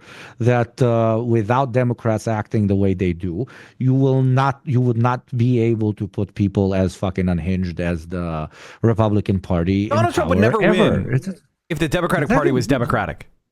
Exactly. Like, that's it. Like, we would have had a million. Like, that's the pitch. That's the pitch. I think it can work. I don't think Americans are that fucking stupid, contrary to my chat's opinion. I don't think Americans are stupid. I think they're trained to be stupid. I think, and what I mean by that is they're not trained stupid. to not think outside of scope. Well, no, it's not about stupidity or smart. There's scope. The scope is the two parties. Do not think outside of that. No, exactly. That's what I'm saying. Okay, so this is something I was saying. I was saying to Nathan Grayson, who's a journalist I had on my stream yesterday, and I was talking about pundit brain, and this is the biggest problem people have. How do I know it is a big problem? Because I've knocked tens of thousands of doors in my life talking to regular people about politics who didn't expect me to do that. I would knock on their door for some left wing cause. Or I would do sometimes unions do this where they just go and knock on the doors of their members and talk to them. It's a really good program that I've always been strongly in favor of. Where union leaders just go talk to random union member, to show up at their house. And so I've been doing that for a very long time. And one of the things I noticed is people will often just repeat what is on TV. And they will have a conversation on the terms of what pundits say. Like, if you knocked on somebody's door during the Bernie Sanders campaign, they'd be like, Biden is electable. And it's like, that's not something they came to on their own. It is nothing comes to you on its own. Exactly. It is a message. Yeah. That was the primary message advocacy against Bernie Sanders, which is, we're not going to talk about any of the policies and how popular they are and how good they are on the merits. We're just going to say, listen. And it worked. You may like Bernie. You may think these are good ideas. Yeah. However, your neighbor is an asshole. Your neighbor is an idiot. And so you can't get the good thing that you want and you agree with, and you're right that they're good. However, you got to think about your dumbass neighbor. And your dumbass neighbor is more likely to vote for Biden than he would for Bernie. And if you vote for Bernie, it's risky, right? But he'll vote for Biden over Trump. Right, so you got to do the safe thing. But what happens now? But you see how now they're already shifting. That's what I'm saying. As you beautifully put about, we'll help you deport people, etc., etc. Now the shift is, yes, you have a dumbass neighbor, but the dumbass neighbor, there's more dumbass neighbors than smart neighbors. And I mean, we gotta do the shit that the dumbass neighbor wants. It used to be, he's gonna vote for Biden because he's more electable, blah blah blah. But now it's, he's racist. Maybe we gotta be a little exactly. bit racist. That's the thing. You gotta be pragmatic. That's why I called it. That's why I called it the neoliberal fascist death spiral. Because the neoliberals will never do pushback. They will never fly up. They will never pull up. They'll never go in the right direction. It'll always be spiraling and spiraling and spiraling. And you're right, exactly. In the face of defeat, right? They said Joe Biden until Joe Biden literally melted in front of us, and then they didn't let us have a primary. No. We forced Kamala Harris with no elections, no votes. It's just her. We picked her, and it failed utterly.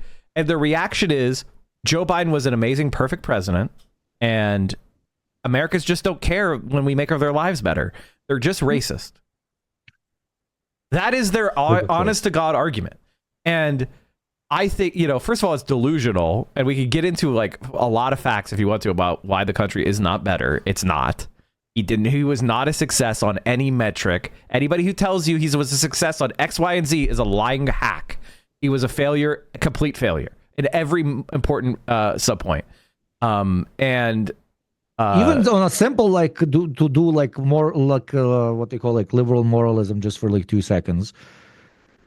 The Democratic Party in its previous fucking term, unironically, looked the American people in the eye and said, asking for us to stop mass murdering women and children is too much. Correct. If that doesn't break an average fucking human soul and make them understand that they don't have a soul, I genuinely don't know. It's worse than that. It's worse than that. It is not just that they didn't want to stop supporting Israel. It's that they viciously suppressed protests against viciously. Exactly. And they worked hand in hand with fascist and foreign fascist state doing a genocide to help target, ostracize, give personal, professional, and legal consequences to the people that protested peacefully. And then they lost. So even the pragmatist argument, which is insane for you to say you need to be pragmatic when it comes to the wholesale mass murder of a whole fucking people, and then they lost. I'm agreeing with you. There's no argument left whatsoever. There's not a single card that they can put on the table that can be used for their support. You know what? Okay, so just to be as most pro-democrat as I could possibly be, their argument would be: listen, okay, yes, Donald Trump won, and yes, the American people are racist. However, if we move just slightly ever more closer to the right, we only lost by 1.8%. And we're they have a thin majority in Congress. It's not that crazy that, thermostatic effect, right? Donald Trump goes too far right. The American people are going to react back toward the golden perfect center, which is where everyone intelligent is. The status quo is amazing. Where we do just a little bit of genocide. And we'll be able to win power back, right? So you just have to hold the course, thermostatic effects. Joe Biden was too old. He wasn't very good at messaging.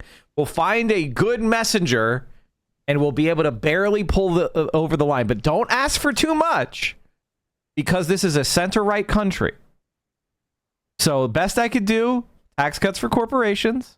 And if you open a small business in a marginalized community and keep it open for 7 years, we will be able to give you a $5,000 tax break. Best I can do. Best I can do. And that's literally going to be their plan.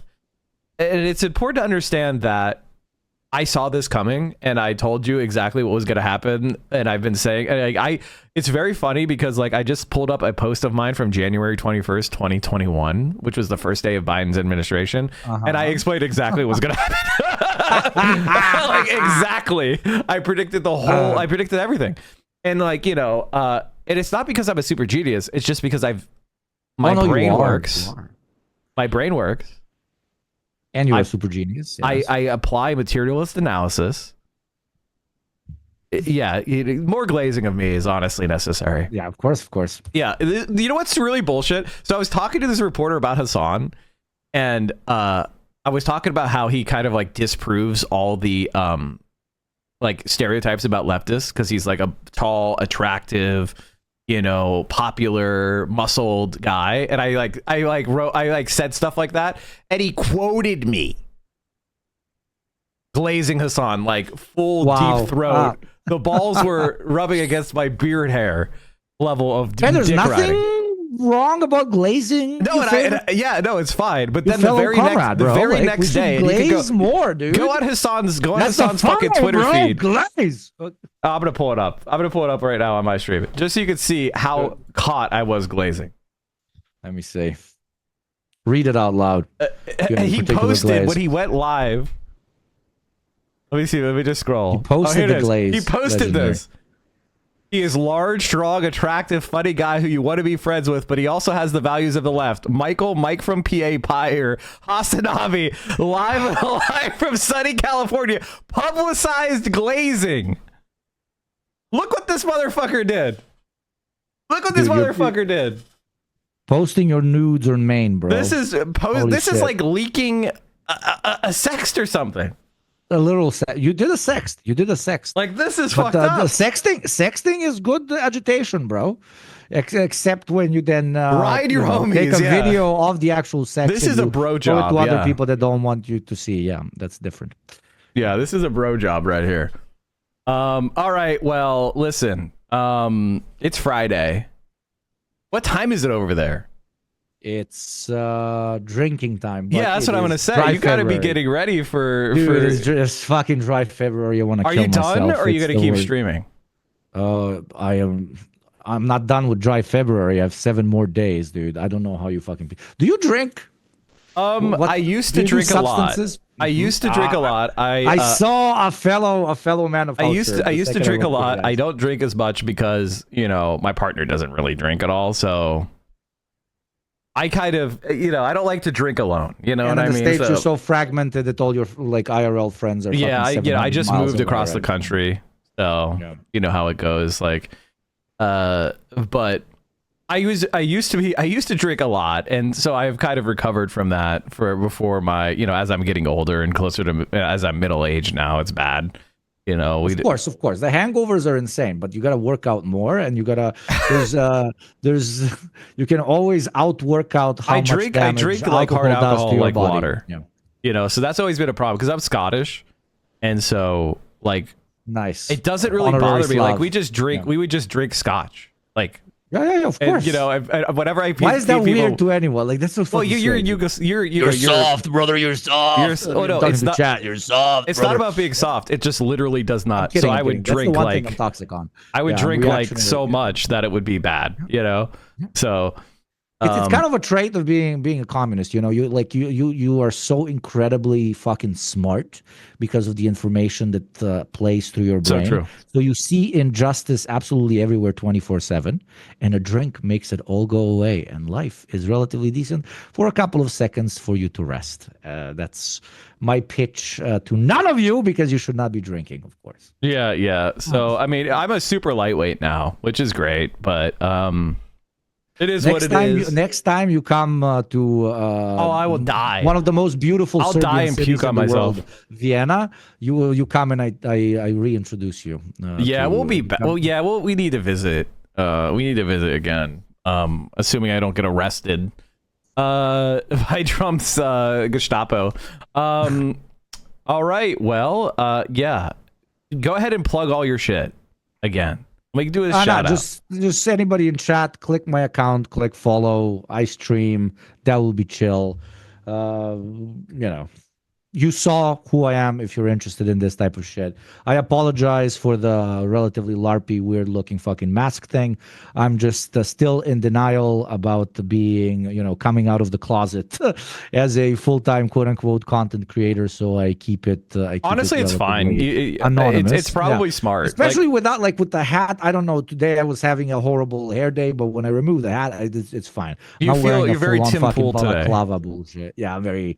And my hair is starting to do a Tim Pool. The only thing I'm not Tim Pooling is fucking hundreds of thousands of dollars from the Russian Federation, bro. Come on, call me. Gee, where the fuck? I don't want Russian money. Like I want Chinese money. Where the fuck are you, bro? And we're never gonna get it because they don't give a shit. Where's the Confucian Center? The fucking people working in the EU that I talked to you, that I told you about like earlier, that I fucking know, and half of them work for fucking like lobbying companies. I'm like, dude, do Chinese lobbying companies exist? Because like fucking connect me, bro.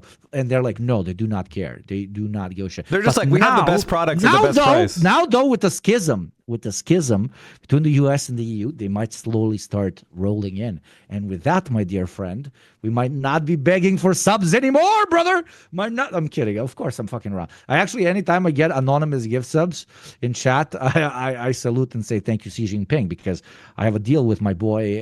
But you know, we agree. Oh my god, dude! Like if America gifties, if America balkanized, I would be like, I'll start the pro-G militia. Like, drop the J-20s on me.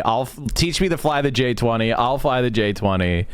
You know, like I will. Yeah, we will. I'm sending you crates of AKs inside of alcohol. Hell yeah, dude! Crates and shit, dude. We doing this. The LARP is gonna LARP hard. We're gonna really LARP it. The veteran who owns the car told us she has no idea who Mike is. Mike. I don't know who you are. I don't know where you are. But your man.